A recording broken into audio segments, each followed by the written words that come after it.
పురుడు సర్వకృపానిధి మహాపరిషితుడు మహాగణుడు అనుదినము అనుక్షణము మనందరినీ కాచి కాపాడుతూ ఆదరిస్తూ పోషిస్తూ నడిపిస్తున్న మన ప్రభు అయినటువంటి యేసుక్రీస్తు వారి యొక్క ఘనమైన నామమునకు మహిమ కలుగునుగాక. ఆమేన్ ఆమేన్. మన ప్రభు అయినటువంటి యేసుక్రీస్తు వారి యొక్క ఘనమైన నామములో కూడి వచ్చినటువంటి మీ అందరికీ నా తరఫున, మా కుటుంబం తరఫున, హోసన్నా వర్షిప్ సెంటర్ తరఫున నా హృదయపూర్వకమైనటువంటి వందనాలు తెలియజేస్తున్నాను. Praise the Lord. హల్లెలూయా. ఈ దినమున మన ప్రభువు మనకిచ్చినటువంటి వాక్యాన్ని చదువుకుందాం. దావీదు మహారాజు రాసినటువంటి కీర్తన 100వ కీర్తన 3వ వచనాన్ని గురించి మనము ధ్యానిద్దాం.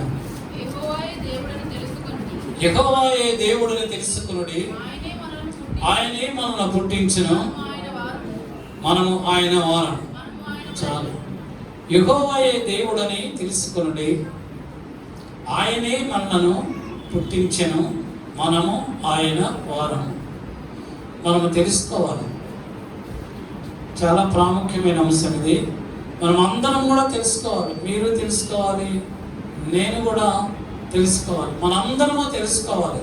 ఏం తెలుసుకోవాలంటే యెహోవాయే దేవుడని తెలుసుకోవాలి.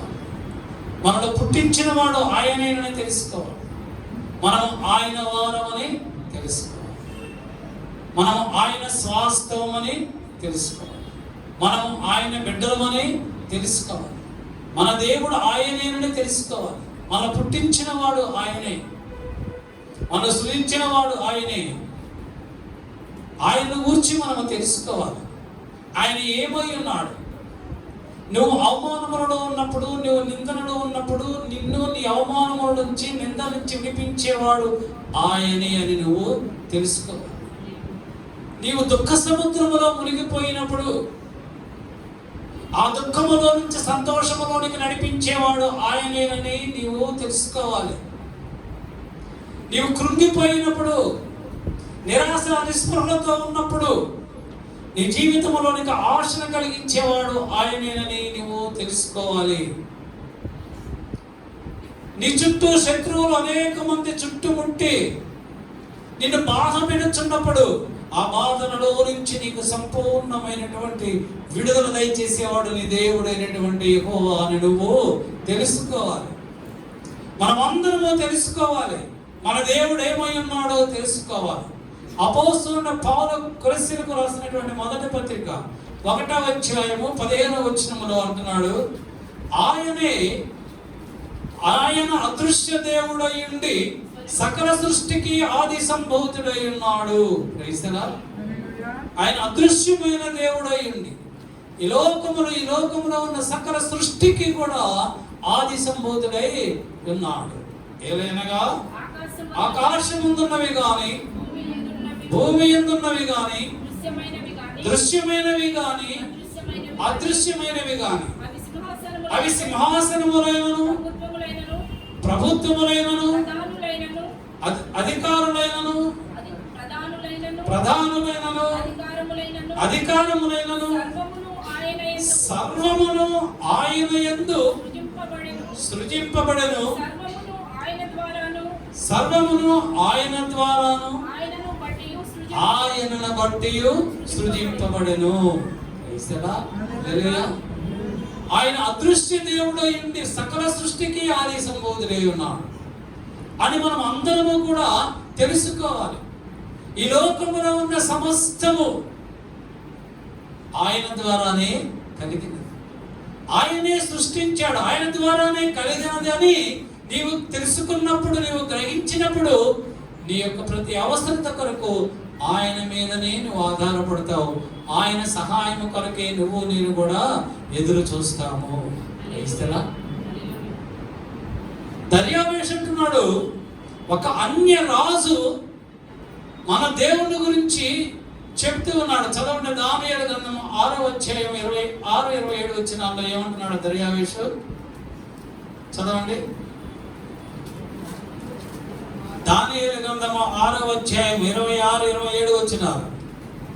నా సముఖములో నియమించినదేమనగా నా రాజ్యంలోని సకల ప్రభుత్వముల యందు నివాసులు దానియేలు యొక్క దేవునికి నా రాజ్యమందుండు సకల ప్రభుత్వముల యందుండు నివాసులు సకల ప్రభుత్వముల యందుండు నివాసులు దానియేలు యొక్క దేవునికి దానియేలు యొక్క దేవునికి భయపడుచు ఆయన సముఖమున వణుకుచూ ఉండవలెను. ఆయనే జీవము గల దేవుడు, ఆయనే యుగయుగములు ఉండువాడు. ఆయన రాజ్యము నాశనము కానిది, ఆయన ఆధిపత్యము తుదమట్టుకు ఉండును. ఆయన విడిపించువాడును రక్షించువాడునై ఉండి పరమందును భూమి మీదను సూచక క్రియలను ఆశ్చర్య కార్యములను చేయువాడు. హల్లెలూయా. ఒక అన్య రాజు మన దేవుని గురించి గొప్పగా చెబుతూ ఉన్నాడు. యుగ యుగములకు ఆయనే దేవుడై ఉన్నాడు. దానియేలు ఏ దేవుణ్ణైతే పూజిస్తూ ఉన్నాడో ఆ దేవుడే యుగ యుగములందు ఉన్నవాడు. ఆయన రాజ్యమునకు అవధులు లేవు. ఆయన రాజ్యము నిత్యము ఉండేటువంటి దేవుడు. ఏ క్రైస్తవుడు ఏ దేవుణ్ణైతే పూజిస్తూ ఉన్నాడో ఆ దేవుడే పూజార్హుడు. ఆయనే యుగ యుగములు ఉన్నవాడు. ఆయనే నిరంతర స్తోత్రార్హుడు. ఆయనే ధవలవర్ణుడు, రక్తవర్ణుడు, అగ్నిజ్వాలల వంటి కన్నులు కలిగిన వాడు, అపరంచి పాదములు కలిగిన వాడు ఆయనే.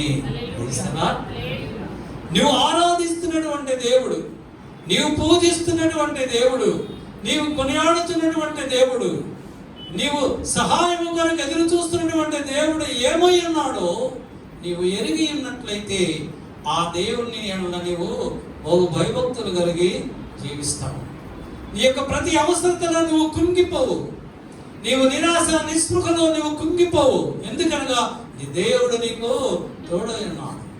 ఆ ఇబ్బందులో నుంచి, అవసరతల్లో నుంచి, ఇబ్బందుల్లో నుంచి, ఇక్కట్టుల్లో నుంచి, అవమానంలో నుంచి, నిందలలో నుంచి, ఆ యొక్క ఆర్థిక సమస్యలలో నుంచి, కుటుంబ సమస్యలలో నుంచి నీకు సంపూర్ణమైన విడుదల అనుగ్రహించేవాడు నీ దేవుడైనటువంటి యెహోవా సమర్థుడని నీవు ఎరిగిన నాడు నీవు నిశ్చయముగా ఆయన యొద్ద నుండి ఆశీర్వాదములు పొందుకొనగలవు. హల్లెలూయా. దావీదు మహారాజు రాసినటువంటి కీర్తన 46వ కీర్తన 10వ వచనం, నిర్గమకాండం 14వ అధ్యాయము 13వ వచనం చదవండి. ఓరకుండుడి, నేనే దేవుడునని తెలుసుకొనుడి. చాలు. ఓరకుండండి. మీరు ఓరకనే ఉండండి. నేనే దేవుడునని తెలుసుకొనుడి. నిర్గమకాండం 14వ అధ్యాయం 13వ వచనం, 46వ కీర్తన 10వ వచనంలో ఉంటారు. మోషే అంటున్నాడు ఇశ్రాయేలీయులతో, భయపడకుడి, యెహోవా నేడు మీకు కలుగజేయు రక్షణను. మీరు ఊరక నిలిచియుండి చూడండి.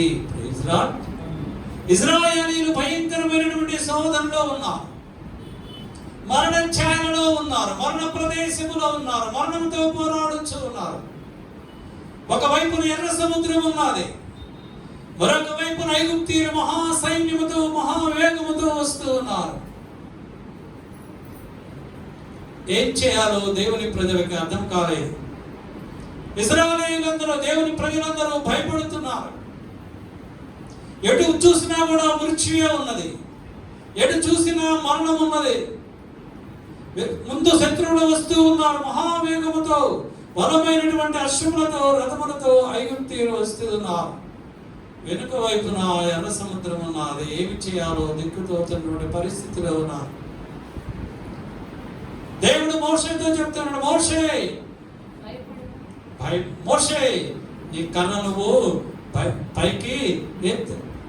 నువ్వెందుకు నా వైపు చూస్తావు? నువ్వెందుకు ఆలోచిస్తూ ఉన్నావు? నువ్వెందుకు నా వైపు చూస్తావు?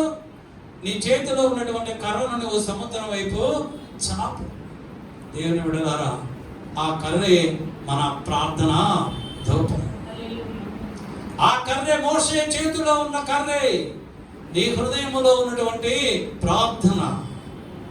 ఆత్మతో సత్యముతో నువ్వు ప్రార్థన చేసినప్పుడు ఆకాశమందున్నటువంటి దేవుడు నీ ప్రార్థన ఆలకించి నీ యొక్క ప్రతి అవసరత ఆయన తీరుస్తాడు. మృత్యు భయములో నుంచి, ప్రాణ భయములో నుంచి, అవసరాలలో నుంచి, ఇబ్బందులలో నుంచి, అవమానాలలో నుంచి, నిందలలో నుంచి ఆయన నిన్ను సంపూర్ణముగా విడుదల చేసేటువంటి దేవుడు మన దేవుడని నువ్వు తెలుసుకోవాలి. దేవుడు ఐగుప్తుల వైపు మేఘస్తంభాన్ని పెట్టాడు. ఆ రాత్రంతా ఐగుప్తీయులకి ఎటు వెళ్ళాలో తెలియనటువంటి పరిస్థితిలో ఉన్నారు వారు. దేవుడు ఆపివేశాడు. మరొక వైపు ఆ రాత్రి దగ్గరిస్తమమున దేవుని ప్రజల వైపు ప్రకాశింపచేశాడు. దేవుని ప్రజలు దేవుని యొక్క వెలుగులో ఉన్నారు. అయితే అపవాది యొక్క ప్రజలు ఆ చీకటిలో ఉన్నారు. ఎటువైపు వెళ్ళాలో తెలియలేదు. ఎప్పుడైతే మోషే తన కర్రను పైకి ఎత్తాడో ఎర్ర సముద్రం రెండు పాయలుగా చీల్చబడింది. దేవుని ప్రజలు ఆ యొక్క ఎర్ర సముద్రములో ఆరిన నేలలో బాటలో వారు అందరికీ వెళ్ళిపోయారు. అప్పుడు ఐగుప్తీయులకి ఎదురుగా ఉన్నటువంటి చీకటిని దేవుడు తీసివేశాడు. వాళ్ళందరూ కూడా ఎర్ర సముద్రంలోనికి వచ్చినప్పుడు మేఘస్తంభాన్ని పంపించాడు. ఆ చీకటిలో వాళ్ళందరూ కూడా ఎర్ర సముద్రంలో చనిపోయారు. ఈ దేవుడు నీకు తోడైనటువంటి దేవుడు. ఆయన నిన్ను ఆదరించేటువంటి దేవుడు, కనికరించేటువంటి దేవుడు.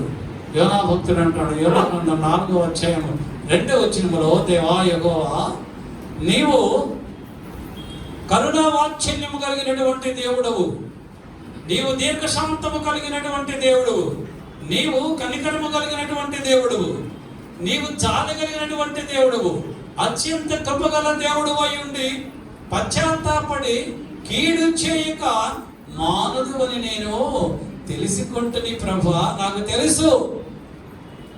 తెలుసు ఏ ప్రజలైతే, ఏ జనులైతే తమ్ము తాము తగ్గించుకుని నీ సన్నిధిలో వారి పాపముల నిమిత్తమై, వారి దోషముల నిమిత్తమై, వారి అతిక్రమముల నిమిత్తమై ఏ జనులైతే, ఏ ప్రజలైతే తమ్ము తాము తగ్గించుకొని ప్రార్థన చేస్తారో, విజ్ఞాపన చేస్తారో, నీవు వారి ప్రార్థన విని ఆలకించి పశ్చాత్తాపము కలిగిన వాడవై నీవు చేయనుద్దేశించిన కీడు చేయక మానదు అని నేను తెలుసుకుంటుని.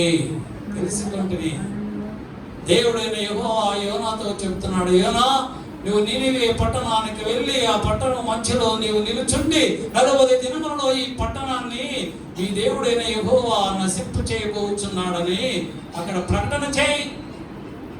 నువ్వు వెళ్ళి ప్రకటించు. నినివే పట్టణం యొక్క ప్రజల యొక్క పాపము నా యొద్దకు చేరినది. వారి పాపమును బట్టి, వారి అతిక్రమాలను బట్టి, వారి దోషములను బట్టి ఆ పట్టణాన్ని నేను నాశనము చేయబోతున్నాను, ప్రకటన చేయి అన్నప్పుడు యోనా వెళ్ళి ఆ యొక్క నినివే పట్టణం మధ్యలో ఒక దినమంతా ప్రయాణం చేసి, ఇగో దేవుడు మీ పట్టణాన్ని నాశనం చేయబోచున్నాడని ప్రకటన చేశాడు. ఎప్పుడైతే దేవుడు ప్రకటన చేశాడో ఆ నినివే పట్టణంలో ఉన్న ప్రజలందరూ కూడా, జనులందరూ కూడా తమ తాము తగ్గించుకొని గోనె పట్ట కట్టుకొని ఉపవాసం ఉండి ప్రభు సన్నిధిలో తల మీద బూడిద పోసుకొని ప్రార్థన చేస్తూ ఉన్నారు. నినివే పట్టణపు రాజు కూడా సింహాసనము నుంచి దిగి గోనె పట్ట కట్టుకొని బూడిద తల మీద పోసుకొని దేవునికి ప్రార్థన చేస్తూ ఉన్నాడు. ఒక ప్రకటన చేశాడు. మన దేశంలో, మన పట్టణంలో ఉన్నటువంటి పశువులు కానీ, మనుషులు కానీ, పిల్లలు కానీ అందరూ ఏమి ఆహారము నీరు కూడా పుచ్చుకొనకుండా దేవుని సన్నిధిలో ప్రార్థన చేసి తమ పాపముల నిమిత్తమై ప్రార్థన చేయమన్నప్పుడు వారందరూ కూడా ఉపవాసం ఉండి ప్రార్థన చేశారు. ఎప్పుడైతే దేవుని ప్రజలందరూ ఉపవాసం ఉండి ప్రార్థన చేశారో దేవుడు వారికి వచ్చినటువంటి కీడు నుంచి, ప్రాణాపాయము నుంచి వారిని రక్షించాడు. వారి పాపము పెరిగిపోయినప్పుడు వారు తెలుసుకున్నారు దేవుని యొక్క ఉగ్రత, దేవుని యొక్క కోపము మన పట్టణం మీదకు వస్తుందని తెలిసినప్పుడు దేవుని యొక్క కోపము, దేవుని యొక్క ఉగ్రత మన పాపములను బట్టి, మన అతిక్రమములను బట్టి మన కుటుంబముల మీదకి వస్తున్నదని నీవు గ్రహించినప్పుడు ఆ ఉగ్రతలో నుంచి తప్పించువాడైన ప్రభు వైపు నీవు తిరిగి నిన్ను నీవు తగ్గించుకుని ఉపవాసం నుండి ప్రార్థన చేసినప్పుడు నీ పాపమును క్షమించి ఆయన చేయనుద్దేశించినటువంటి కీడును మన కుటుంబం మీదకి రానివ్వకుండా తప్పించగలిగిన సమర్థుడు. హల్లెలూయా. మన దేవుడు ఏమై ఉన్నాడో మనము తెలుసుకోవాలి. ద్వితీయోపదేశకాండం 4వ అధ్యాయం 35వ వచనం చదవండి. ద్వితీయోపదేశకాండం 4వ అధ్యాయం 35వ వచనం. అయితే యెహోవా దేవుడనియు ఆయన తప్ప మరి ఎవడు లేడనియు నీవు తెలుసుకున్నట్లు అది నీకు చేసి తిని. మోషేతో అంటున్నాడు దేవుడు, నేనే దేవుడునని, యెహోవాయే దేవుడని, ఆయన తప్ప మరి యొక్క దేవుడు లేడని నీవు తెలుసుకున్నట్లు అది నీకు చూపబడను. నువ్వు చూస్తున్నావు. నీ ప్రజలను రక్షించగలిగిన వాడు నీ దేవుడు అని, యెహోవాయని నువ్వు చూస్తున్నావు. బంధకాల నుంచి, సంఖ్యలలో నుంచి, ఐగుప్తు దేశంలో నుంచి కనాను దేశంలో నడిపిస్తున్నటువంటి దేవుడును నేనే. మోషే 39వ వచనం చదవండి. కాబట్టి పైనున్న ఆకాశమందును కిందనున్న భూమి యందును యెహోవాయే దేవుడనియు మరి యొక్క దేవుడు లేడనియు నేడు నీవు ఎరిగి జ్ఞాపకమునకు తెచ్చుకొనుము. దేవుని బిడ్డలారా, సంగమా, ప్రభువు మనతో మాట్లాడుతున్నాడు. పైనున్న ఆకాశమందును క్రిందనున్న భూమి యందును యెహోవాయే దేవుడని మరి ఏ దేవుడును లేడని నీవు నిరంతరము కూడా జ్ఞాపకం చేసుకోవాలి. మనం అందరము నిరంతరము అనుదినము మనము జ్ఞాపకం చేసుకోవాలి. ఏమని జ్ఞాపకం చేసుకోవాలి అంటే, పైన ఆకాశమందే గాని, భూమి మీదనే గాని, పాతాళమందే గాని యెహోవా తప్ప వేరొక దేవుడు లేడని మనము జ్ఞాపకం చేసుకున్నవాళ్ళను జ్ఞాపకం చేసుకోవాలి. ఇంకా ఏం జ్ఞాపకం చేసుకోవాలంటే, ఇర్మీయా గ్రంథం 9వ అధ్యాయం 22, 23 వచనాలు చదువుకుందాం. యెహోవా వాక్కు ఇదే, జ్ఞాని తన జ్ఞానమును బట్టియు శూరుడు తన శౌర్యమును బట్టియు అతిశయింపరాదు. ఐశ్వర్యవంతుడు తన ఐశ్వర్యమును బట్టియు అతిశయింపరాదు. అతిశయించువాడు దేని వలన అతిశయింపవలయునగా, భూమి మీద కృప చూపుచు నీతి న్యాయములు జరిగించువాడు యెహోవాను నేనేని నన్ను పరిశీలనగా గ్రహించుటను బట్టియే అతిశయింపవలెను. అట్టివాని యందు నేను ఆనందించుచున్నాను. Praise the Lord, praise the Lord, hallelujah. యెహోవాను నేనేని పరిశీలనగా గ్రహించుటను, పరిశీలనగా చదవండి.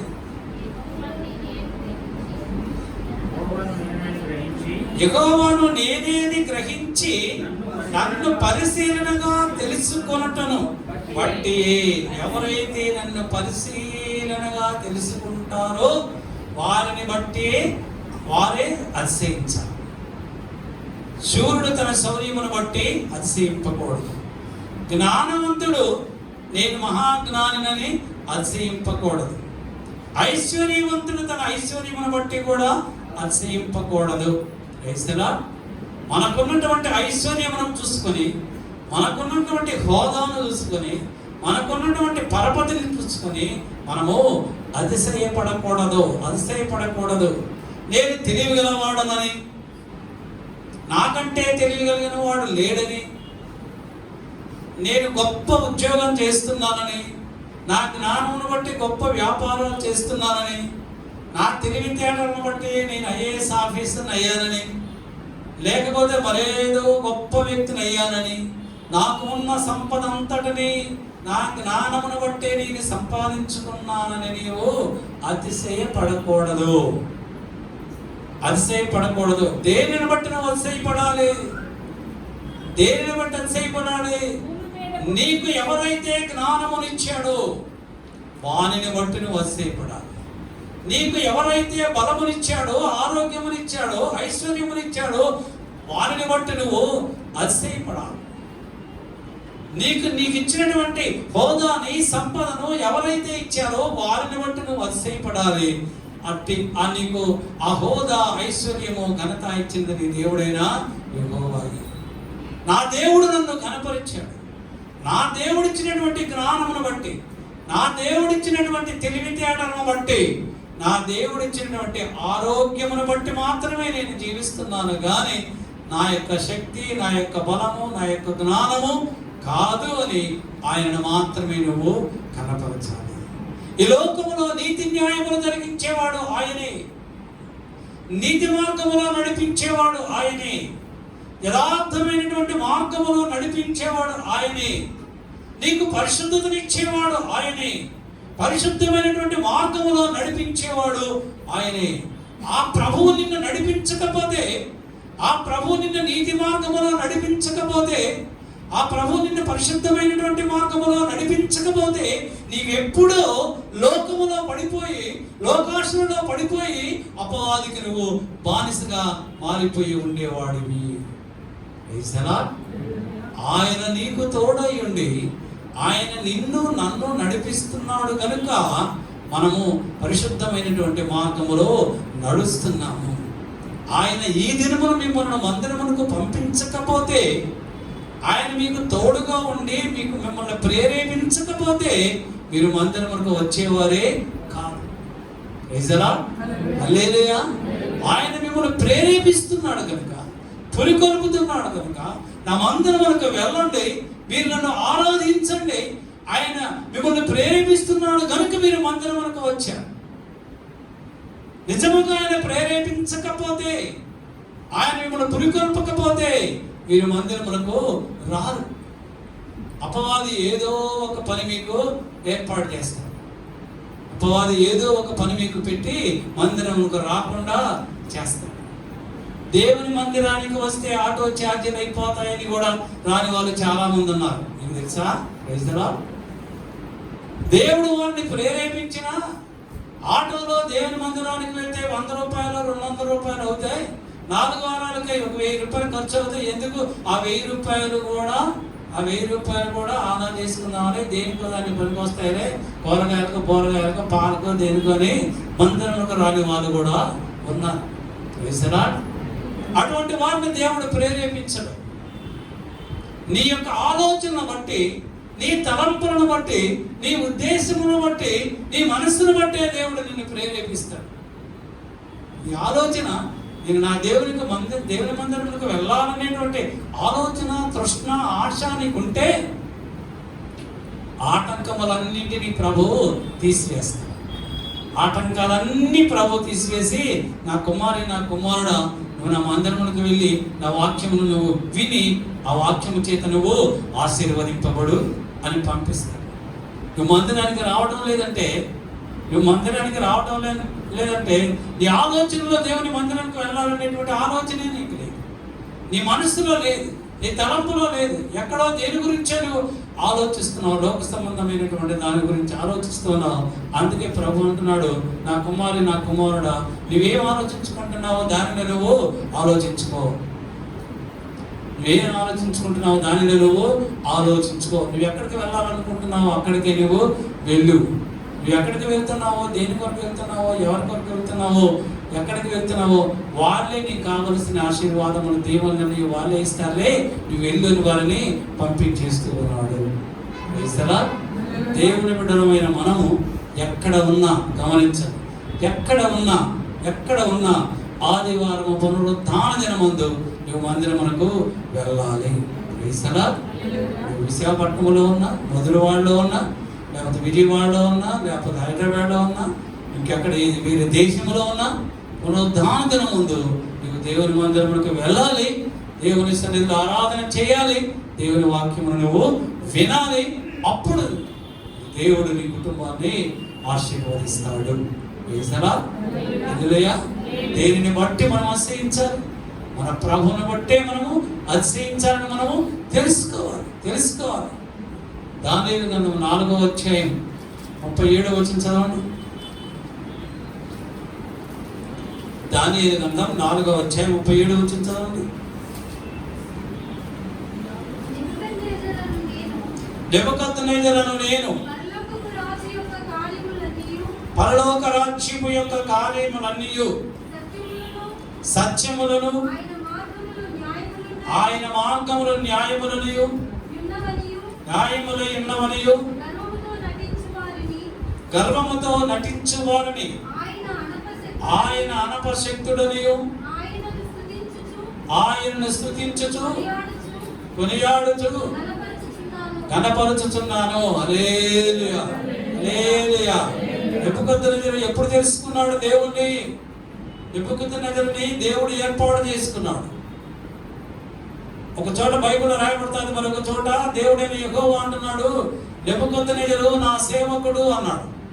ఏమన్నాడు? నెబుకద్నెజరుని నా సేవకుడు అన్నాడు. దేవుడైనటువంటి యెహోవాయే నెబుకద్నెజరుని ఏర్పాటు చేసుకొని గొప్ప రాజ్యం ఇచ్చి సింహాసనం మీద కూర్చుండబెడితే నెబుకద్నెజరు 4వ అధ్యాయం 31వ వచనంలో అంటున్నాడు, ఈ విశాల పట్టణమును నా బలాధిక్యము చేత, నా ప్రభావము చేత, నా ప్రభావం కనపరుచుకున్నట్టుగా నేను కట్టినదే కాదా అని తనలో తాను హెచ్చించుకున్నాడు. ఎవరైతే తనకు సహాయము చేశాడో, ఎవరి దయ వలన, ఎవరి దాక్షిణ్యం వలన నెబుకద్నెజరు తాను రాజయ్యాడో, అతన్ని మరిచిపోయి తన శక్తిని బట్టి, తన బలాన్ని బట్టి, తన జ్ఞానమును బట్టి ఈ రాజ్యాన్ని నేను స్థాపించానని తన మనసులో అనుకున్నప్పుడు ఆకాశం నుండి ఒక స్వరము వినిపించింది. సర్వోన్నతుడకు దేవుడు మానవుల పైన అధికారి అయ్యుండి తానెవరికి దానిని అనుగ్రహింపనిచ్చి ఇచ్చినో వారికి అనుగ్రహించే వరకు నెబుకద్నెజరు నీవు 7 కాలములు నీవు అరణ్యములకు వెళ్ళి గడ్డి వేయి అన్నాడు. తను తాను హెచ్చించుకున్నప్పుడు తన దేవుడు ఏమై ఉన్నాడో తెలుసుకోలేదు నెబుకద్నెజరు. తన దేవుడు ఏమై ఉన్నాడో తెలుసుకోలేదు, ఎవరై ఉన్నారో తెలుసుకోలేదు, ఆయన మహిమ ఏంటిదో, ఆయన ప్రభావం ఏంటిదో, ఆయన ఏమి చేయగలడో తెలుసుకోలేక నెబుకద్నెజరు తను తాను హెచ్చించుకున్నప్పుడు దేవుడు అంటున్నాడు, నెబుకద్నెజరు నువ్వు 7 కాలములు అరణ్యములకు వెళ్ళి ఒక పశువులాగా గడ్డి వేయమన్నాడు. అరణ్యములకు వెళ్ళి గడ్డి మేస్తూ ఉన్నాడు నెబుకద్నెజరు. ఒక మృగములాగా. అయితే 7 కాలములు అయిపోయిన తరువాత బుద్ధి వచ్చినప్పుడు, ఎప్పుడైతే నెబుకద్నెజరుకు బుద్ధి వచ్చిందో, బుద్ధి అనగా మన ప్రభు అయినటువంటి యేసు క్రీస్తు. కొలస్సీలకు రాసినటువంటి పత్రిక 2వ అధ్యాయం 3వ వచనంలో ఉంటుంది, బుద్ధి జ్ఞానము సర్వ సంపదలు ఆయన యందే గుప్తములై ఉన్నవి. బుద్ధి వచ్చినప్పుడు, యేసు ప్రభు ఆయన జీవితంలోనికి వచ్చినప్పుడు, అప్పుడు దేవుడైనటువంటి యెహోవా నెబుకద్నెజరుకి జ్ఞాపకం వచ్చింది. అప్పుడు దేవుని నామాన్ని కనపరుస్తూ, భయపరుస్తూ, స్తుతిస్తూ ఉన్నాడు. బుద్ధి వచ్చినప్పుడు తండ్రికి జ్ఞాపకం వచ్చాడు. తండ్రి అయినటువంటి యెహోవా దేవుడు నెబుకద్నెజరుకి జ్ఞాపకం వచ్చాడు. లూకాసు వార్త 15వ అధ్యాయంలో తప్పిపోయినటువంటి కుమారుడు సమస్తమును పోగొట్టుకున్న తర్వాత చివరికి తినడానికి పందులు పొట్టే కూడా దొరకనటువంటి దుర్బలమైనటువంటి దీన స్థితిలో ఉన్నప్పుడు అప్పుడు బుద్ధి వచ్చింది. బుద్ధి వచ్చినప్పుడు తండ్రి గుర్తుకొచ్చాడు, తండ్రి ఇల్లు గుర్తుకొచ్చింది, తండ్రి ఇంట్లో ఉన్నటువంటి పరివారం గుర్తుకు వచ్చాడు. అప్పుడు తండ్రి దగ్గరకు వెళ్ళాడు. తండ్రి దగ్గరకు వెళ్ళినప్పుడు తండ్రి కుమారుణ్ణి చేరదీశాడు.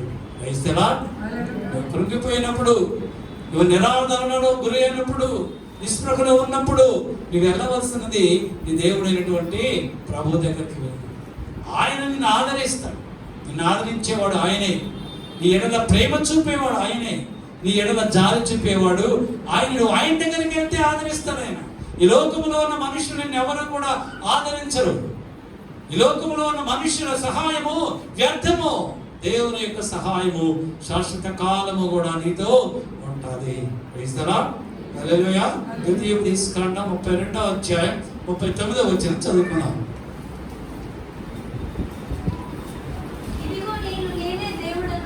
ఇదిగో నేనే దేవుడను, నేను తప్ప వేరొక దేవుడు లేడు. మృతి నొందించువాడును, బ్రతికించువాడును నేనే, గాయపరచువాడను, స్వస్థపరచువాడను నేనే, నా చేతిలో నుంచి విడిపించువాడు ఎవడనూ లేడు. హల్లెలూయా. ఇదిగో నేనే దేవుడను, నేను తప్ప వేరొక దేవుడు లేడు. మృతి నొందించువాడను నేనే, బ్రతికించువాడను నేనే, గాయపరచువాడను నేనే, స్వస్థపరచువాడను నేనే. నా చేతిలో నుండి నిన్ను ఎవ్వడు కూడా విడిపించలేడు. కనుక మనం అందరము చేయవలసింది ఏంటంటే, బ్రతికి ఉన్నంత కాలము మన దేవుడైన యెహోవా యందు భయభక్తులు కలిగి జీవించడమే మానవుని యొక్క విధి. Praise the Lord. హల్లెలూయా. మన కర్తవ్యం ఏమిటంటే, మన విధి ఏమిటంటే, అనుదినము కూడా మన ప్రభువునందు మనము భయభక్తులు కలిగి జీవించటమే, భయభక్తులు కలిగి జీవించటమే. సమయాల గ్రంథం 1వ సమయాల గ్రంథం 2వ అధ్యాయము 2వ వచనం చదువుకుందాం. యెహోవా వంటి పరిశుద్ధ దేవుడు ఒకడునూ లేడు, నీవు తప్ప మరి ఏ దేవుడునూ లేడు. మన దేవుని వంటి ఆశ్రయదుర్గం ఏది లేదు. మన దేవుడు వంటి పరిశుద్ధ దేవుడు లేడు. ఈ లోకంలో ఎంతో మంది ఉన్నారు, వాళ్ళందరూ పరిశుద్ధులు కాదు. మన ప్రభువే పరిశుద్ధమైనటువంటి దేవుడు. ఆయన తప్ప వేరొక దేవుడు లేడు. ఆయన మాత్రమే ఎవరైతే ఆశ్రయిస్తారో, ఆయన మాత్రమే ఆయన ఆశ్రయించిన వారిని వారి బంధకాల నుంచి విడిపిస్తాడు. కనుక మన కష్ట సమయాలలో మనము ప్రభువును మనము ఆశ్రయించాలి. ఎవరైతే ఆయనను ఆశ్రయిస్తారో, ఎవరైతే ఆయనను ఆశ్రయిస్తారో, ప్రభువును ఆశ్రయిస్తారో, వారు మాత్రమే ప్రభు యొద్ద నుండి వారికి కావలసినటువంటిది వారు పొందుకుంటారు. యెషయా గ్రంథం 45వ అధ్యాయం, యెషయా గ్రంథం 45వ అధ్యాయం 18వ వచనం చదవండి. ఆకాశములకు సృష్టికర్తయగు యెహోవాయే దేవుడు, ఆకాశములకు సృష్టికర్తయగు యెహోవాయే దేవుడు ఆయన భూమిని కలుగజేసి, ఆయన భూమిని కలుగజేసి దానిని సిద్ధపరచి స్థిరపరచెను. నిరాధారముగా నుండకున్నట్లు ఆయన దానిని సృజింపలేదు. నివాస స్థానమగునట్లుగా దానిని సృజించెను. ఆయన సెలవిచ్చినదేమనగా, యెహోవాను నేనే, మరి ఏ దేవుడును లేడు. హల్లెలూయా, హల్లెలూయా. యెహోవాను నేనే, మరి ఏ దేవుడును లేడు. ఆకాశమును సృజించిన వాడు ఆయనే, భూమిని సృజించిన వాడు ఆయనే, మనందరినీ సృజించిన వాడు కూడా ఆయనే. ఆయన తప్ప వేరొక దేవుడు లేడని మనం అందరము కూడా తెలుసుకోవాలి. ఒక్కొక్కసారి కొంతమంది దేవుడు లేడని అంటారు. ఎవరు? దేవుని బిడ్డలే. దేవుడు లేడని దేవుని యందు విశ్వాసము ఉంచరు. వారికి వచ్చినటువంటి కష్టాన్ని బట్టి, వారికి వచ్చినటువంటి అపజయాన్ని బట్టి, వారికి వచ్చినటువంటి బాధను బట్టి దేవుడు లేడు అని అంటారు. చదవండి సమూయేలు గ్రంథం, 1వ సమూయేలు గ్రంథం 17వ అధ్యాయం 46వ వచనం చదవండి.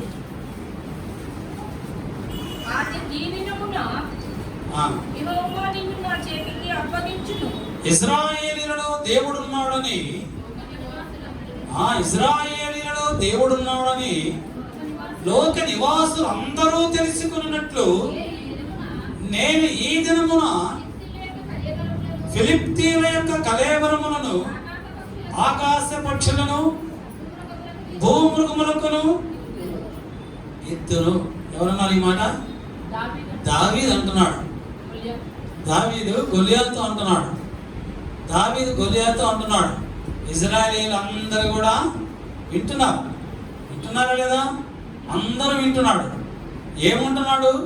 ఇశ్రాయేలీయులో దేవుడున్నాడని లోక నివాసులు అందరూ తెలుసుకున్నట్లు. ఓ ఇశ్రాయేలీయులారా, ఓ దేవుని బిడ్డలారా, ఇశ్రాయేలీయులో దేవుడు ఉన్నాడు. దేవుడు లేడని గడిచిన 39 రోజుల నుంచి సున్నత లేని ఒక అన్యుడు, ఒక ఫిలిష్తీయుడు నాతో యుద్ధము చేసి నన్ను గెలవమని మీకు అందరికీ సవాలు విసిరినప్పుడు మీరు ఆ ఫిలిష్తీయునికి భయపడిపోయి, అపవాదికి భయపడిపోయి, మీరందరూ కూడా ఇశ్రాయేలీయుల దేవుడు లేడనుకుంటున్నారు. ఇశ్రాయేలీయుల దేవుడు ఒక ఫిలిష్తీయుని చంపలేనటువంటి పరిస్థితిలో ఉన్నాడని మీరందరూ కూడా అనుకుంటున్నారు. మీరందరూ పిరికివారుగా ఉన్నారు.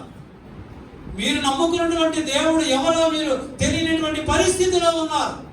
తెలిస్తే నిజంగా మీ అందరికీ ఇశ్రాయేలీయుల్లో దేవుడు ఉన్నాడని తెలిస్తే 39 రోజుల నుంచి ఎందుకు అతను రంకెలు వేస్తాడు? ఎందుకు ఒక వ్యక్తి రంకెలేస్తున్నాడు మీకు ఎదురుగా? అంటే మీరు తెలుసుకోలేనటువంటి పరిస్థితిలో ఉన్నారు. తెలుసుకోండి, ఇప్పుడైనా తెలుసుకోండి. ఇశ్రాయేలీయులారా, ఇప్పుడే తెలుసుకోండి. యెహోవా దేవుడు మనకు ఉన్నాడు. యెహోవా దేవుడు మనకు ఉన్నాడు. మనలో అనేక మంది దేవుని బిడ్డలు ఏదైనా కష్టం వచ్చినప్పుడు, ఏదైనా శ్రమ వచ్చినప్పుడు ప్రభు వైపు చూడరు. ప్రభు చేస్తాడో లేదో, నా ప్రార్థన వింటాడో లేదో, నా విజ్ఞాపన వింటాడో లేదో, నా అవసరం తీరుస్తాడో లేదో అనేటువంటి అపనమ్మకముతోటి ప్రభు వైపు చూడకుండా, ప్రభువు మీద ఆధారపడకుండా, ప్రభువును ఆశ్రయించకుండా లోకములో ఉన్న స్నేహితుల దగ్గరికి, బంధువుల దగ్గరికి, ఇరుగు పొరుగు వారి దగ్గరికి, తెలిసిన వారి దగ్గరికి సహాయం కొరకు వెళ్తున్నారు. అవునా? వెళ్తున్నారా? మనకు సహాయం చేసేవాడు మన ప్రభు అయిన యేసుక్రీస్తు. ఆయన వైపు చూడండి. ఎంత కష్టమైనా, ఎంత బాధ అయినా, ఎంత అవసరతైనా, ఎంత ఇబ్బంది అయినా నువ్వు ప్రభు వైపు చూడు. ఆయన నీ వైపు చూస్తాడు. వెంటనే చూడకపోవచ్చు. నీకు వచ్చిన కష్టాన్ని ఎప్పుడు తీరిస్తే, నీకు వచ్చిన కష్టము ఎప్పుడు నీ యొద్ద నుండి తొలగిపోతే, నీకు సంపూర్ణమైనటువంటి సంతోషము, ఆనందము వస్తాదో అప్పటిదాకా ఆ కష్టాన్ని అనుభవించాలని నీ దగ్గర ఆ కష్టాన్ని ఉంచుతాడు దేవుడు. తీసే ఆ కష్టం నీతోనే ఉంటుంది. ఎంతమంది దగ్గరికైనా వెళ్ళు, ఎంతమంది దగ్గరికైనా సహాయం కొరకు వెళ్ళు, ఆ కష్టం నీతోనే ఉంటుంది. ఎప్పుడైతే ఆ కష్టం సంపూర్ణంగా తీసివేస్తే నువ్వు సంపూర్ణమైన సంతోషం నీకు కలుగుతుందని దేవుడు ప్రభువు నిర్ణయించుకుంటాడో అప్పుడు ఆ కష్టాన్ని నీ యొద్ద నుంచి తీసివేస్తాడు.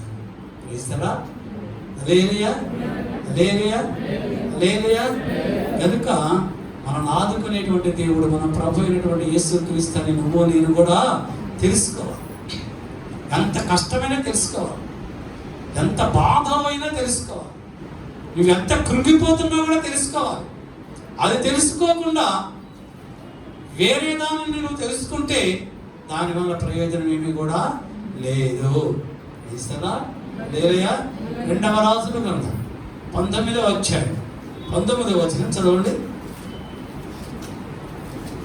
2వ రాజుల గ్రంథం 19వ అధ్యాయం 19వ వచనం.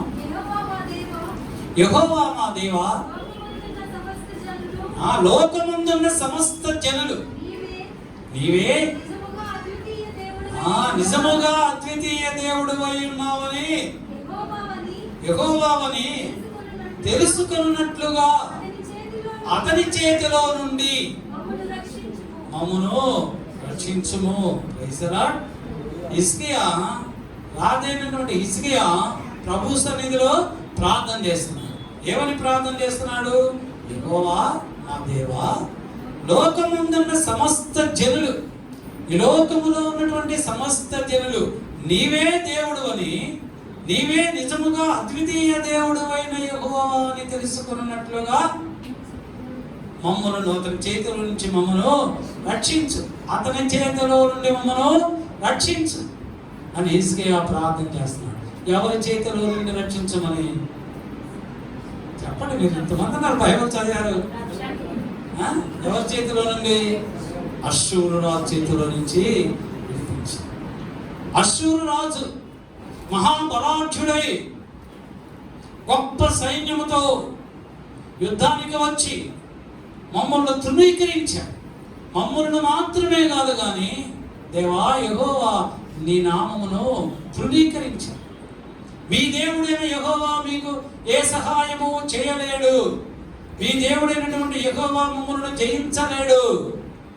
ఎందుకనగా అనేకమైనటువంటి రాజుల మీద యుద్ధం చేస్తున్నప్పుడు నేను జయించినప్పుడు ఆ రాజుల యొక్క దేవుడు వారిని ఎవరిని కూడా రక్షించలేదు.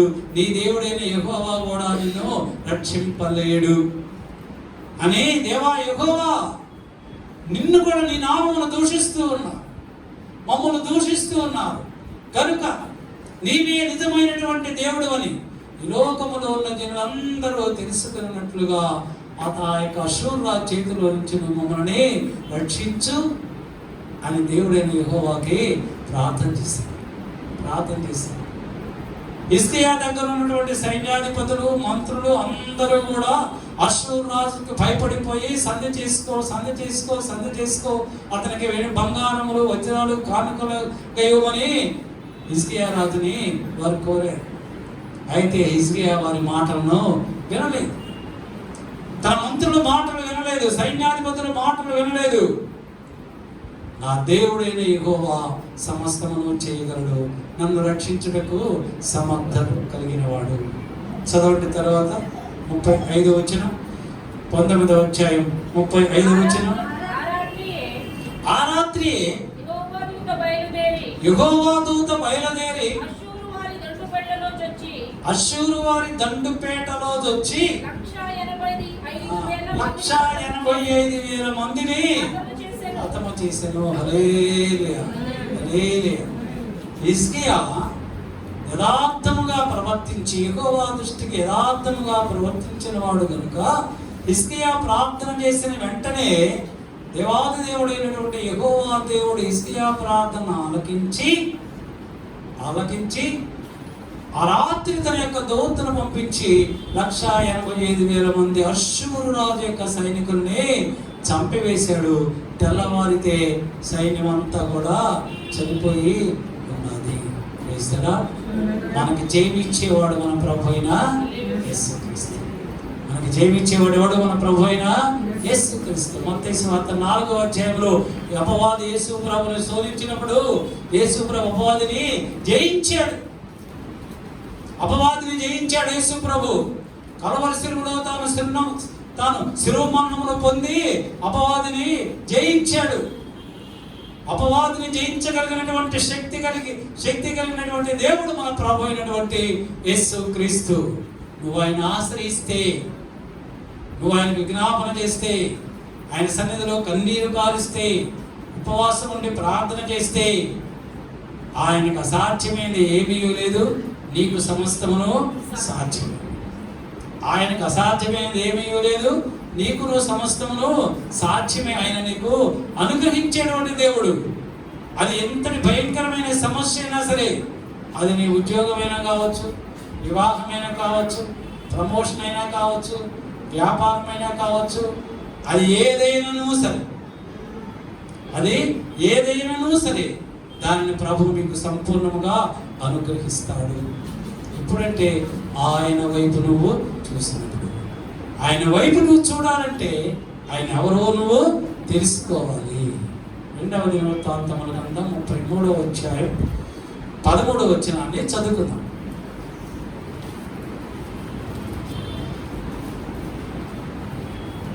రెండవ దినవృత్తాంతముల గ్రంథం 33 13 ఆయనకు మొరలిడగా ఆయన వాని విన్నపములను ఆలకించి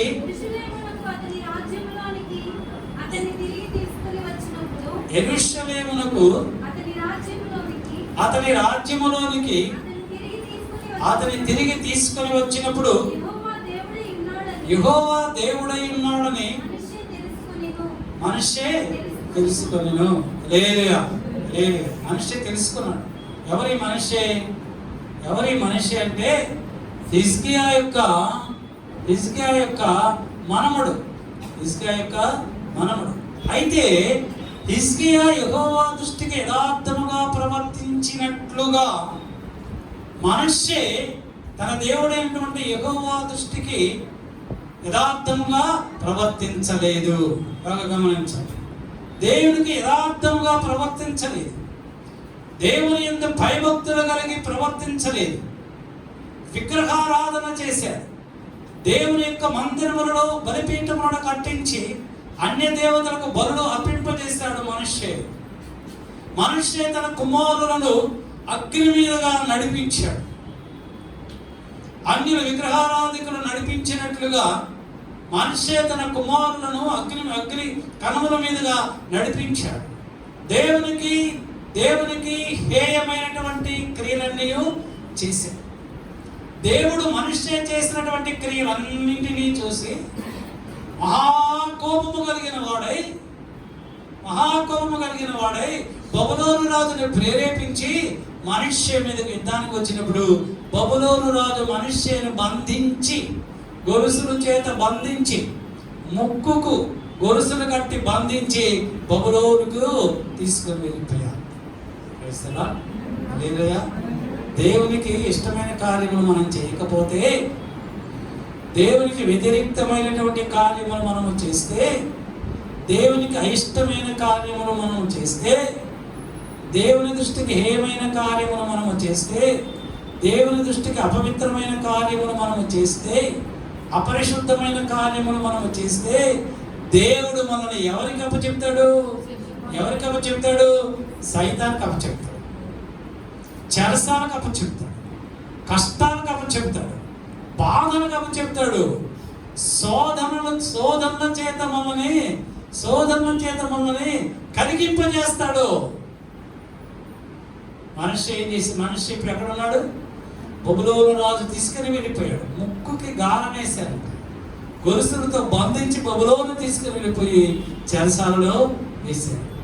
చెరసాలలో వేసిన తరువాత చెరసాలలో తాను పడుతున్నటువంటి కష్టాలు, బాధలు, శ్రమలు అవన్నీ అనుభవిస్తూ ఉన్నప్పుడు అప్పుడు ఎవరు గుర్తుకొచ్చారు? తమ పితరుల దేవుడైన యెహోవా గుర్తుకొచ్చాడు. సుఖముగా ఉన్నప్పుడు ప్రభువు గుర్తుకు రాలేదు. సంగమా, రాజ్యం ఉన్నప్పుడు ప్రభువు గుర్తుకు రాలేదు. అధికారం ఉన్నప్పుడు ప్రభువు గుర్తుకు రాలేదు. సంపదలు ఉన్నప్పుడు ప్రభువు గుర్తుకు రాలేదు. అతిశయపడ్డాడు, గర్వపడ్డాడు, నాకేమిగా అనుకున్నాడు. తన యొక్క వయసులకు మనస్సులకు కలిగినటువంటి సంతోషమును ఆనందమును అనుభవించడం కొరకై తన ఇష్టం వచ్చినట్లుగా విగ్రహారాధన చేసి అపవిత్రంగా అపరిశుద్ధంగా జీవించాడు, ప్రవర్తించాడు. అందుకే ప్రసంగం అంటాడు, యవనస్తుడా, నీ యవన కాలం ముందు నీ ఇష్టం వచ్చినట్లుగా నువ్వు తిని సుఖించి అనుభవించు, కానీ చివరికి నీకు తీర్పు ఉన్నదని నువ్వు మర్చిపోకు. ప్రైజలా లేదుగా. ప్రసంగి 1:9 చదవండి. యవనుడా, నీ యవన ముందు సంతోషపడము, నీ యవన కాలముందు నీ హృదయమును సంతృప్తిగా ఉండనిమ్ము, నీ కోరిక చొప్పునను నీ ఇష్టము చొప్పునను ప్రవర్తింపుము. అయితే వీటన్నిటిని బట్టి దేవుడు నీకు తీర్పులోనికి తెచ్చునని జ్ఞాపకం ఉంచుకో. యవనస్తుడా, నువ్వు జ్ఞాపకం ఉంచుకో.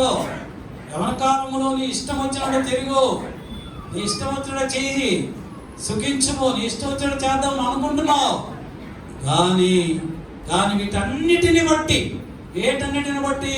నీ క్రియలను బట్టి, నీ చెడ్డ క్రియలను బట్టి తీర్పు ఉన్నదని, తీర్పులోనికి నువ్వు వస్తావని జ్ఞాపకం ఉంచుకో. అంటే యవన కాలం ముందు యవనస్తులైనటువంటి మీరు దేవుని యందు భయభక్తులు కలిగి ఉండాలి. మనిషి అయితే దేవుని యందు భయభక్తులు కలిగి ఉండకపోవటం వలన, విగ్రహారాధకుడు అవటం వలన, అపవాదిని ఆశ్రయించడం వలన, సైతాన్ని ఆశ్రయించడం వలన బంధింపబడి బబులోను దేశంలో తీసుకుని వెళ్ళిపోయారు. అక్కడ చెరసాల్లో వేశారు. చెరసాల్లో వేసిన తర్వాత ఆ కష్టాలను చూసి, ఆ బాధలను చూసి అప్పుడు తన పితరుల దేవుడైన యెహోవా దేవుణ్ణి జ్ఞాపకం చేసుకున్నాడు. అప్పుడు యెహోవా దేవునికి ప్రార్థన చేస్తున్నాడు. యెహోవా దేవునికి ప్రార్థన చేస్తున్నాడు. ఎవరి ప్రార్థన చేశాడు? దేవా యెహోవా, నీవు కనికరము కలిగిన దేవుడువు, దయాదాక్షిణ్యములు కలిగిన దేవుడువు, దీర్ఘశాంతము కలిగినటువంటి దేవుడువు, మా పితరులైనటువంటి దావీదుకి తోడుగా ఉన్నటువంటి దేవుడువు, మా పితరులైనటువంటి హిజ్కియాకి తోడుగా ఉన్నటువంటి దేవుడువు. నా కష్టాలను జ్ఞాపకం చేసుకో. నేను పాపము చేశాను, నేను నీకు వ్యతిరేకంగా ద్రోహము చేశాను, నేను పాపము చేశాను, నా పాపమును క్షమించు, నా దోషములను క్షమించు అని ప్రభువు సన్నిధిలో చెరసాలలో మనుష్య ప్రభుకు మొరపెట్టినప్పుడు ఆకాశమందున్నటువంటి దేవుడు పశ్చాత్తాపం కలిగిన వాడై మనుష్యని క్షమించి కనికరించి తిరిగి యెరూషలేమునకు తోడుకొని వచ్చి తిరిగి రాజుగా చేశాడు. తెలుసా? మన దేవుడు ఏమై ఉన్నాడో మనము తెలుసుకోవాలి. మన దేవుడు ఏమై ఉన్నాడో మనము తెలుసుకోవాలి. ఆయన క్షమించేటువంటి దేవుడై ఉన్నాడు. ఏమై ఉన్నాడు? క్షమించేటువంటి దేవుడై ఉన్నాడు. ఒకవేళ తెలిసి గాని తెలియక గాని పాపము చేసిన ఎడల నీవు నీ పాపముల నిమిత్తమై దోషముల నిమిత్తమై ఆయన సన్నిధిలో ప్రార్థన చేసినప్పుడు, విజ్ఞాపన చేసినప్పుడు, కన్నీరు కార్చినప్పుడు ఆయన నీ పాపములను క్షమించి నీకు వచ్చినటువంటి కష్టములో నుంచి ఆయన నీకు విడుదల దయచేస్తాడు. నీ కన్నీటిని తుడిచివేస్తాడు, నీ కష్టాన్ని తుడిచివేస్తాడు, నీ అపనిందని, నీ నిందని ఆయన తీసివేసి సంతోషము ఆనందం ఆయన నీకు కలుగు చేస్తాడు. మత్తయి సువార్త 9వ అధ్యాయం, మత్తయి సువార్త 9వ అధ్యాయం 6వ వచనం, మార్కు సువార్త 2వ అధ్యాయం 10వ వచనం, లూకా సువార్త 5వ అధ్యాయం 24వ వచనం చదువు. అయినను ఆ పక్షవాయువు గల వానితో ప్రభు అంటున్నాడు, అయినను పాపమును క్షమించుటకు భూమి మీద మనుష్య కుమారునికి అధికారము కలదని చాలు మీరు తెలుసుకోవాలి. మీరందరూ తెలుసుకోవాలి. మనందరము కూడా తెలుసుకోవాలి. ఏం తెలుసుకోవాలి? పాపమును క్షమించుటకు భూమి మీద మనుష్య కుమారులకు అధికారము కలదు అని మనం అందరము కూడా తెలుసుకోవాలి. ఆ పక్షవాయువుల వారితో అక్కడున్న వారందరితో అంటున్నాడు ప్రభు ఏమని, ఈ పక్షవాయువు గల వానికి పక్షవాతం ఎందుకు వచ్చింది? అతను పాపము చేశాడు కనుక, అతనికి పక్షవాతం వచ్చింది. ఆ పక్షవాతాన్ని స్వస్థపరచబడాలి అంటే, ఆ పక్షపాతము స్వస్థపరచబడాలి అంటే ముందుగా అతనిలో ఉన్నటువంటి పాపములు క్షమించబడాలి. కనుక ప్రభు అంటున్నాడు, ఇదిగో నీ పాపములు క్షమించబడినవి. ఏమన్నాడు? నీ పాపములు క్షమించబడినవి, నీ పరపతికి నువ్వు వెళ్ళిపో. క్రైస్తలా హల్లెలూయా. దేవుని సంగమా, ఈ పునరుద్ధాన ముందు ప్రభు మనతో మాట్లాడుతున్నాడు. మనం తెలిసి కానీ తెలియక కానీ ఏదైనా నువ్వు పాపం చేసింది కదా, ఉత్తరవాదిగా మన ప్రభు అయినటువంటి యేసుక్రీస్తు తండ్రి వద్ద మనకు ఉన్నాడు. తండ్రి కుడి పార్శ్వమున ఉత్తరవాదిగా ప్రభువు మన పక్షముగా మాట్లాడడానికి ఉన్నాడు. ఆయన మన పాపములను క్షమించేటువంటి దేవుడు. ఆయన సన్నిధిలో నిన్ను నీవు తగ్గించుకో. నీ పాపముల నిమిత్తము, దోషముల నిమిత్తం నువ్వు ప్రార్థన చేసినట్లయితే, కన్నీరు కార్చినట్లయితే ఆయన నీ పాపములను క్షమించి నీకు సంపూర్ణమైనటువంటి ఆరోగ్యమును అనుగ్రహిస్తాడు. ఆయన చేసే కార్యములన్నీ కూడా స్థిరమైనవి, శాశ్వతమైనవి. క్రైస్తలా ఎలా వచ్చి అలా పోయే కాదు. ఆయన నిన్ను ఆశీర్వదిస్తే ఆ ఆశీర్వాదము నీ జీవిత కాలం అంతా నీతో. ఆయన నిన్ను దీవిస్తే ఆ దీవెన నీ కుటుంబానికి నీవు జీవించినంత కాలము కూడా ఉంటుంది. ప్రసంగి 3వ అధ్యాయం 14వ వచనం చదువుకొని ముగించాను. ప్రసంగి 3:14. దేవుడు చేయు పనులన్నీ శాశ్వతములని నేను తెలుసుకుంటుని దానికేదియు చేర్చబడదు. దానికి ఏది చేర్చబడదు, దాని నుండి ఏదియు దాని నుండి ఏది తీయబడదు. హల్లెలూయా, హల్లెలూయా. దేవుడు చేయు పనులన్నీ శాశ్వతమైనవి. దేవుడిచ్చినటువంటి ఆశీర్వాదములన్నీ నిత్యము మనతోటే ఉంటాయి. దేవుడిచ్చేటువంటి ఆశీర్వాదముల దీవెనలన్నీ నిత్యము మనతో ఉండేవి. వాటి నుండి ఏది తీసివేయబడదు, మరి ఏది కూడా చేర్చబడదు. కనుక మన ప్రభువు ఎటువంటి వాడో, ఏమై ఉన్నాడో మనము తెలుసుకోవాలి. యెహోవాయే దేవుడు, నేనే దేవుడను, నేను తప్ప మరి యొక్క దేవుడు పైన ఆకాశమందే గాని, భూమి మీదనే గాని, పాతాళమందే గాని లేడు, లేడు, లేడు. ఆయనకు అసాధ్యమైనది ఏది లేదు. కనుక మనం అందరము కూడా మన దేవునికి సమస్తమును సాధ్యమని ఎరిగిన వారమై మన పరిశుద్ధతను మనము కాపాడుకుంటూ, మన అవసరతల నిమిత్తము, మన ఇబ్బందుల నిమిత్తము, మన కష్టాల నిమిత్తము, బాధల నిమిత్తము, మనము మన దీవెన నిమిత్తము, ఆశీర్వాద నిమిత్తము మనము ఆయన వైపు చూసి ప్రార్థన చేసినట్లయితే, విజ్ఞాపన చేసినట్లయితే ఆయన మనకు సమస్తమును అనుగ్రహించుచున్నాడు. ఆమేన్. ఆయన మనకు సమస్తము అనుగ్రహించుచున్నాడు. అటువంటి దీవెన ఆశీర్వాదములు ప్రభు మీ అందరికీ అనుగ్రహించునుగాక. ఈ వాక్యం ద్వారా ప్రభు మనల్ని ఆశీర్వదించునుగాక. ఆమేన్, ఆమేన్, ఆమేన్. తల నుంచి కళ్ళు మూసుకోండి, ప్రార్థన చేద్దాం. మహాపరిశుద్ధుడు, మహాకరుణుడు మా ప్రభువా, మా యేసయ్య, ఈ పునరుద్ధాన దినమందు దాసుని ముఖాంతం నుండి మీరు మాట్లాడిన అతి శ్రేష్టమైనటువంటి లేఖనమును బట్టి మీకు స్తోత్రాలు దేవా. మీరేమై ఉన్నారో మమ్మల్ని తెలుసుకుని మాతో మాట్లాడావు నాయన. నీవే సర్వోన్నతుడవు, సర్వశక్తిమంతుడు, సకల సృష్టికి ఆది సంభూతుడవై, సర్వ శరీరులకు దేవుడవై, సకల లోకములకు పూజార్హుడవై, కీర్తనీయుడవై, అనంత కోటి స్తోత్రార్హుడవై, కోడి సూర్యదేవుడు మహిమాన్వితుడవై ప్రకాశించుచున్న గొప్ప దేవుడు, మంచి దేవుడు, సైన్యములకు అధిపతి దేవుడవు నీవేనని నీవు మాతో మాట్లాడావు నాయన. నీకు స్తోత్రం. పైన ఆకాశమందే గాని, భూమి మీదనే గాని నీవు తప్ప వేరొక దేవుడు లేడని నీవు మాతో మాట్లాడావు ప్రభు. నీకు స్తోత్రాలు.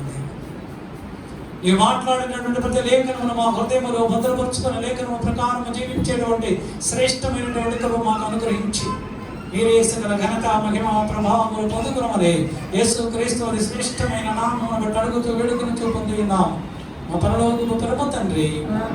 ఆమేన్, ఆమేన్. మన పరమ తండ్రి అయినటువంటి దేవుని ప్రేమయు, మన ప్రభువును రక్షకుడైన యేసు క్రీస్తు వారి యొక్క కృపా రక్షణ, పరిశుద్ధాత్మ దేవుని కన్యోని సహవాసము సన్నిధి కూడి వచ్చిన సంఘ బిడ్డలందరికీ, వాక్యమును ప్రకటించిన దైవజనులకు వారి కుటుంబములకు, ఇంకా రాలేకపోయినటువంటి సంఘ బిడ్డలందరికీ, లోకములో ఉన్న సకల పరిశుద్ధులకు, యూట్యూబ్ ద్వారా వాక్యమును వచ్చిన వారందరికీ ఇప్పుడు ప్రభు రాకడ పర్యంతము సదాకాలము తోడైండుగాక. Amen, amen. Hallelujah, hallelujah, hallelujah, hallelujah. Praise the Lord, praise the lord.